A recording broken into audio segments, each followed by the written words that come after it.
Hello students, let's study the five kingdom classification. Okay, so Robert Whittaker gave the five kingdom classification. So in this classification he include this kingdom Monera, Protista, Fungi, Plantae and Animalia. Okay, so let's come first in the kingdom Monera. So these are the organisms do not have a defined nucleus or organelles, nor do any of them show multicellular body designs. Okay, so defined nucleus or organelles, that means the nucleus which is not surrounded by the nuclear membrane. Okay, so we know that the organisms which do not have defined nucleus are included in the prokaryotes. Okay, and nor do any of them show multicellular body design, so their body is unicellular. That means in short we can say unicellular prokaryotic organisms are included in this kingdom. On the other hand, they show diversity based on many other characteristics. So many diversity are there in this kingdom depending on some other characteristics. Some of them have cell walls while some do not have. Okay, presence and absence of cell wall is the main diversity. Of course, having or not having a cell wall has very different effects on body design here from having or not having a cell wall in multicellular organisms. In case of unicellular organisms, this is the very important diversity. The mode of nutrition of organisms in this group can be either by synthesizing their own food, they are autotrophic, or getting it from the environment, heterotrophic. This group includes bacteria, blue-green algae or cyanobacteria and mycoplasma. Some examples are shown here. There is bacteria, this Anabaena. It included in the kingdom Monera. Okay, so in Monera, what type of organisms are included?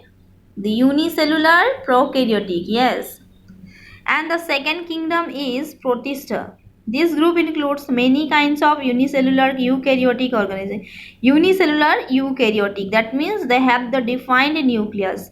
Some of these organisms use appendages such as hair-like cilia or whip-like flagella for moving. Their locomotory organ may be cilia or it may be flagella.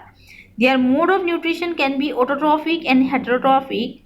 Example, unicellular algae, diatoms and protozoa. Okay, so what similarity we got? We got that the nutrition is same.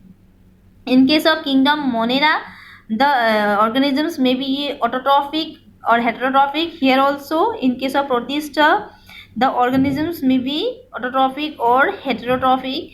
In case of Monera, what we got, that defined nucleus is absent, but in prokaryote the defined nucleus is present. These are unicellular eukaryotic organisms. Their locomotory organs are, it may be flagella, it may be cilia. Okay, so here is the some examples of protozoa.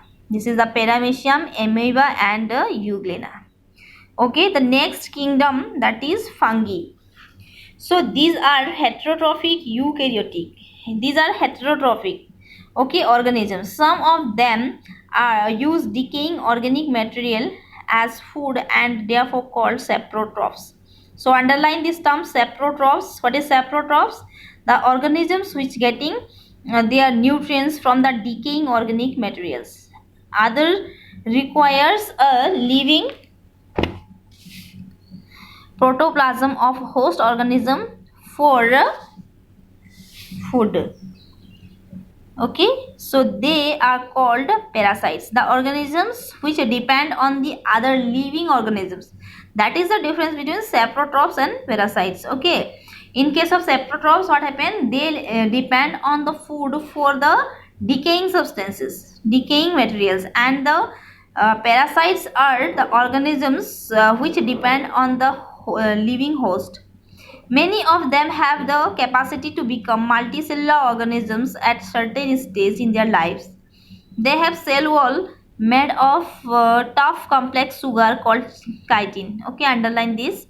Examples are yeast, mold and mushrooms. So these are the multicellular fungi. Okay, so fungi are eukaryotic.